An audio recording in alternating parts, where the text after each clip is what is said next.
नमस्कार, बहुत स्वागत है आप सबका एक बार फिर से हमारे यूट्यूब चैनल के ऊपर। आज के कार्यक्रम में हम एक नए विषय के ऊपर चर्चा करने जा रहे हैं और हमारा आज का विषय रहने वाला है कि विवाह में कितना सुख मिलेगा आपको। देखिए, आज के दौर में अगर हम समझने की कोशिश करें तो मैरिज जो है ना, विवाह एक बहुत सेंसिटिव केस हो चुका है। लोगों के रिश्तों में तरह-तरह की परेशानियाँ आ रही हैं। कहीं पति-पत्नी में अनबन हो रहा है, कहीं पर हत्याएँ हो जा रही हैं, कहीं पर धोखा हो रहा है। तो आज के कार्यक्रम में हम ये समझेंगे कि आपकी अपनी पत्रिका में विवाह का सुख है या नहीं और है तो कितना है? बहुत ही आसानी से, बहुत ही लिमिटेड मामलों से हम जोड़ते हुए इसको समझेंगे, बहुत ज़्यादा इसको हम टेक्निकैलिटीज़ में नहीं जाएँगे, आसानी से समझने की कोशिश करेंगे। देखिए, सबसे पहले हम शुक्र को समझते हैं। जो शुक्र ग्रह है ना, ये मान लीजिए कि एक ऑक्सीजन की तरह है विवाह के मामले में। ये कारक बनता है विवाह का, ये प्रेम का कारक है, ये सुखों का कारक है और विवाह के मामले में ना, अगर मैं ये बोलूँ कि शुक्र ऑक्सीजन की तरह है मैरिज के लिए, प्रेम संबंध के लिए, तो ये बात गलत नहीं होगी।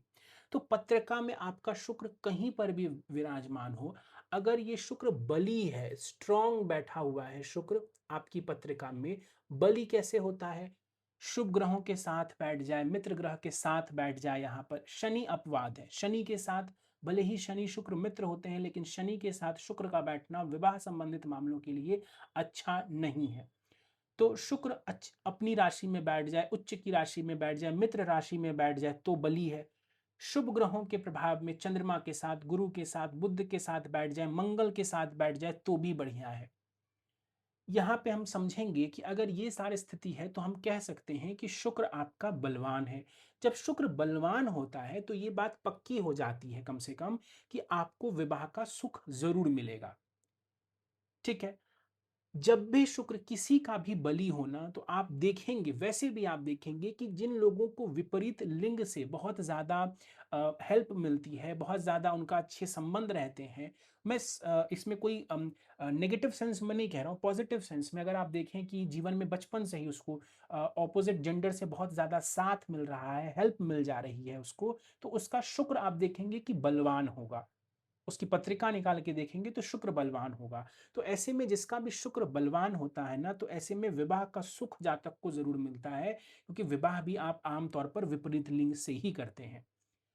यहाँ पर हम समझने की कोशिश करें, अगर ये शुक्र अच्छी स्थिति में नहीं हो तो मतलब अब ये शुक्र मान लीजिए आप कहो कि अस्त हो गया है। अस्त होगा जब सूर्य के साथ बैठेगा, यानी शत्रु के साथ आप बैठे हो और उसके प्रभाव में आके सिर्फ बैठे नहीं हो, आप अस्त हो रहे हो, यानी बहुत करीब आप बैठे हो।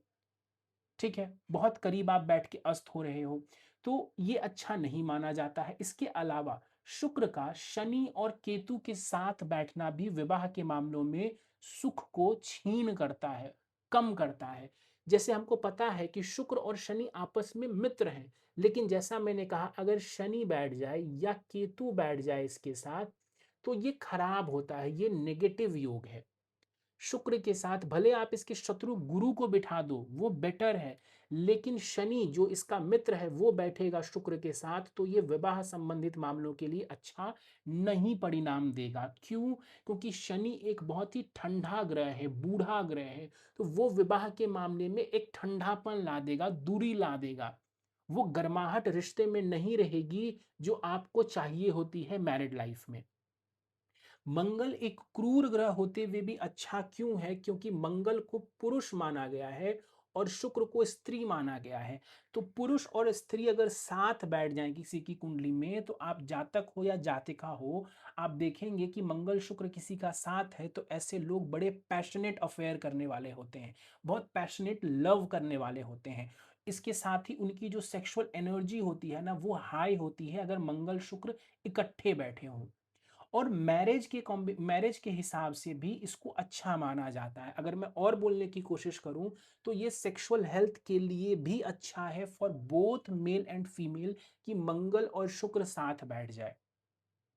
ठीक है? तो मंगल और शुक्र अगर किसी बुरे ग्रह के प्रभाव में नहीं है, ध्यान से समझिएगा, बुरे ग्रह के प्रभाव में नहीं है, सिर्फ मंगल शुक्र बैठे हैं, तो ये बहुत पॉजिटिव योग है। ये वैवाहिक जीवन के सुखों को बढ़ाने वाला योग है, ना कि कम करने वाला। ये रोमांस के लिए भी बहुत अच्छा है, लगन में बन जाए बहुत बढ़िया है। पंचम में बन जाए, सप्तम में बन जाए मंगल शुक्र, तो ये बहुत बढ़िया विवाह के मामलों में आपको सुख देगा। हाँ, इतना ज़रूर हो सकता है अगर पंचम में या लगन वगैरह में बन रहा है और आपका बच्चा है, टीनेज में है, तो आप ये कह सकते हैं कि जल्दी प्रेम प्यार के उसमें वो पड़ सकता है। ये एक नेगेटिविटी इसकी अर्ली स्टेज में आप देख सकते हैं। लेकिन अगर मैं विवाह से जोड़ के मंगल शुक्र को देखूं, तो किसी भी शास्त्र में आप देखेंगे तो मंगल शुक्र के साथ बैठने को विवाह के दृष्टिकोण से बहुत बढ़िया कहा गया है। तो मोटा-मोटा हम ये समझ सकते हैं शुक्र को लेकर के कि अगर शुक्र आपका बलवान है, अच्छे ग्रहों के प्रभाव में है, मंगल के, गुरु के, बुध के, चंद्रमा के प्रभाव में है, तो आप मान के चलिए कि आपका शुक्र बलवान है, अच्छा है, पॉजिटिव रिजल्ट देगा, मित्र राशि का है, उच्च का है, स्वराशि का है, तो आपका शुक्र अच्छा है, वैवाहिक जीवन के सुखों को ये देने वाला होगा। एक। अब हम चलते हैं नवमांश कुंडली के ऊपर। मान लेते हैं कि यही पत्रिका जो हमारे सामने है, यही कुंडली नवमांश की कुंडली है। अब हम नवमांश के टेक्निकल पॉइंट्स पे, बहुत ज़्यादा चीज़ों पे नहीं जाएँगे, कॉम्प्लिकेट नहीं करेंगे। सिंपल समझेंगे और 100% आप इसको किसी भी पत्रिका पे लगा के देखेंगे तो आपको रिज़ल्ट ज़रूर मिलेगा। देखिए, हमें नवमांश में सिर्फ़ 4th हाउस से मतलब है, सिर्फ़ चौथे भाव से। हमें नहीं मतलब है कि बाकी कहाँ कौन बैठा है, हमें सिर्फ़ 4th हाउस से मतलब है। ठीक है? चौथा भाव नवमांश का 4th हाउस। हमें देखना है कि नवमांश के चौथे भाव में कौन विराजमान है, 4th हाउस में कौन विराजमान है नवमांश में। अगर चौथे भाव में शुभ ग्रह विराजमान हो, चाहे चंद्रमा हो, चाहे बुध हो, चाहे शुक्र हो, चाहे गुरु हो, इन 4 में से कोई भी ग्रह विराजमान है अगर आपके चौथे भाव में, तो आप कहिए कि और शुक्र आपका बलवान मिल गया, तो आप कहिए कि आपको विवाह का पूर्ण सुख है। पूर्ण सुख है, थोड़ा बहुत नहीं है, आपको पूर्ण सुख है। ठीक है? ये आपको लगता हुआ दिखेगा। अब अगर मान लीजिए चौथे भाव में कोई क्रूर ग्रह है, यहाँ पर मंगल भी आएगा। यहाँ पर मान लीजिए सूर्य बैठ जाए, मंगल बैठ जाए, केतु बैठ जाए, शनि बैठ जाए, राहु बैठ जाए। इन पाँचों में से कोई ग्रह बैठ जाए तो आप कहिए कि सुखों को छीन कर देगा, कमज़ोर कर देगा। अब आप कहेंगे सर ये 5 है, कोई ना कोई तो बैठ ही जाएगा, दृष्टि तो डाल ही देगा। तो इसके होने की संभावना तो बहुत ज़्यादा है, बिल्कुल सही कह रहे हैं आप। इसीलिए हमको यहाँ देखना है कि 4th हाउस में क्या सिर्फ क्रूर ग्रह का प्रभाव है? एक बात। दूसरा, अगर है तो कहीं 2 क्रूर ग्रह तो नहीं साथ बैठ गए हैं। अगर चाहे सूर्य मंगल मित्र होके ही क्यों ना बैठ जाएँ। अगर 2 क्रूर ग्रह साथ बैठे हैं नवमांश के चौथे भाव में, तो पक्की बात है कि विवाह का सुख नहीं मिलेगा, कलह की स्थिति वैवाहिक जीवन में बनेगी। मैंने एक नहीं कहा, मैंने कहा 2 क्रूर ग्रह इकट्ठे बैठ जाएँ, इकट्ठे एक साथ बैठ जाएँ चौथे भाव में। नवमांश कुंडली की मैं बात कर रहा हूँ, लगन कुंडली की बात मैं नहीं कर रहा हूँ, ध्यान रखिएगा। नवमांश कुंडली के चौथे भाव में 2 क्रूर ग्रह, मान लीजिए यहाँ पे सूर्य बैठ गए प्लस मंगल बैठ गए, या मान लीजिए मंगल बैठ गए प्लस केतु बैठ गए, या राहु बैठ गए, या शनि बैठ गए। तो इस तरीके से अगर 2 ग्रह साथ बैठ जाएँ, पक्की बात है कि वैवाहिक जीवन में ये कलह करेगा।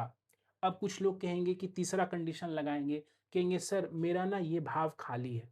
हो सकता है, कहेंगे मेरा ये भाव खाली है सर, मैं अब कैसे देखूँ? क्या सिर्फ़ एक दृष्टि से खराब अच्छा कह दूँ? नहीं, ये खाली है तो इसका कोई स्वामी तो होगा। थोड़ी देर के लिए अगर यही नवमांश कुंडली है और 4 नंबर लिखा हुआ है तो चंद्रमा बन गए, तो मैं देखूँगा कि चंद्रमा किसके साथ बैठा। अगर मान लीजिए आप कह रहे हो चंद्रमा शनि केतु के साथ बैठा है, ये दोनों बैठे हैं साथ में, चंद्र प्लस शनि केतु, तो आप कहेंगे कि चतुर्थेश 4th लॉर्ड 2 क्रूर ग्रह के साथ बैठा है, इसका सुख खराब है। अगर आप कहते हैं कि चंद्रमा बैठा है गुरु के साथ, ठीक है, किसी भी भाव में, मान लीजिए यहाँ नहीं देखना, यहाँ बैठ जाए चंद्रमा गुरु, तो भी आप कहेंगे कि ये बहुत बढ़िया है। मान लीजिए आप कहते हैं कि ये चंद्रमा बैठ गया यहाँ पे, चंद्र प्लस शुक्र बैठ गया, प्लस बुध बैठ गया, मतलब शुभ ग्रहों के प्रभाव में अगर चतुर्थेश है, तो आपका जो सुख है विवाह का वो बढ़िया रहेगा, आपको कोई चिंता करने की ज़रूरत नहीं है। तो ओवरऑल अगर मैं बात करूं तो आपको शुक्र और नवमांश कुंडली के ऊपर ध्यान देना है। शुक्र जितना बली, जितना शुभ प्रभाव में, उतना ज्यादा सुख, और नवमांश कुंडली पहले शुक्र को देखना है, फिर नवमांश का चौथा भाव अगर शुभ ग्रहों के प्रभाव में है, चौथा खाली है तो चतुर्थेश शुभ ग्रहों के प्रभाव में है, तो आप बेफ़िक्र हो जाएँ, आपको विवाह का पूर्ण सुख मिलेगा, भले ही ज़माना कितना भी खराब चल रहा हो। आपको जो जीवन साथी मिलेगा, वो अच्छा मिलेगा, लॉयल मिलेगा, आपकी परवाह करने वाला मिलेगा। तो विवाह का अगर सुख जानना है तो 4th house of Navamsha and Venus आपको देखना है। इन दोनों को अगर आप देखते हो, एनालाइज़ कर लेते हो आपस में, अब ये भी हो सकता है ना, एक खराब दूसरा अच्छा, तो बीइंग एन एस्ट्रोलॉजर हम ये देखते हैं कि वो कितना खराब है। ये भी तो आप कह सकते हो सर, एक फैक्टर अच्छा दूसरा खराब, तो वहाँ पे हम कैलकुलेशन करते हैं कि कितना अच्छा, कितना खराब, किस ग्रह का प्रभाव है, खराब तो क्या खराब? क्या लॉयल्टी कम है, अग्रेशन ज़्यादा है? क्या दिक्कत है? तो वहाँ पे हम चीज़ों को देखते हैं, लेकिन फ़िलहाल के लिए एक लेमैन के लिए आप समझिए तो शुक्र और चौथे भाव नवमांश को देख करके आप ये अंदाज़ा लगा सकते हैं कि आपको विवाह का कितना सुख है। अगर दोनों पॉज़िटिव आ रहे हैं आपके, तो 100%, 99% नहीं, 100% आपको जो सुख है विवाह का वो पूरा मिलेगा। और अगर दोनों खराब हैं, तो इसका उल्टा कर दीजिए, परेशानी ज़रूर आएगी वैवाहिक जीवन में। कहना नहीं चाहिए, लेकिन वैवाहिक जीवन में दिक्कत, परेशानी, कलह की स्थिति, लड़ाई झगड़े ज़रूर देखने को आपको मिलेंगे। अगर दोनों फैक्टर्स खराब हो रहे हैं, शुक्र भी और नवमांश का चौथा भाव भी, तो दिक्कत आपको ज़रूर आएगी। चाहे सप्तमेश कोई भी हो, कहाँ पर भी बैठा हो, अगर ये 2 फैक्टर्स खराब हैं, तो विवाह का सुख पूरी तरह से आपको नहीं मिल पाएगा। चलिए, तो ये था हमारा आज का कार्यक्रम, एक छोटा-सा वीडियो। उम्मीद है आपको चीज़ें समझ आई होंगी। कार्यक्रम पसंद आया, वीडियो को लाइक कर दें। कोई प्रश्न है इस वीडियो से जुड़ा हुआ, कोई कन्फ्यूज़न है, कोई सवाल है, नीचे कमेंट सेक्शन में आप हमें लिख कर भेजें। किसी नए टॉपिक के ऊपर अगर आप वीडियो चाहते हैं, हमें ज़रूर कमेंट करके सजेस्ट करें। इस वीडियो में और कुछ आप जोड़ना चाहते हैं, तो ज़रूर आपके सुझाव के लिए हम आपको आमंत्रित करते हैं। कुंडली विश्लेषण करवाना चाहते हैं, तो स्क्रीन के ऊपर दिए जा रहे व्हाट्सएप नंबर के ऊपर आप हमें संपर्क कर सकते हैं। सब्सक्राइब अगर अभी तक आपने नहीं किया है इस वीडियो को, तो ज़रूर सब्सक्राइब कर दें। इस वीडियो में फ़िलहाल इतना ही। आप सभी का बहुत-बहुत धन्यवाद।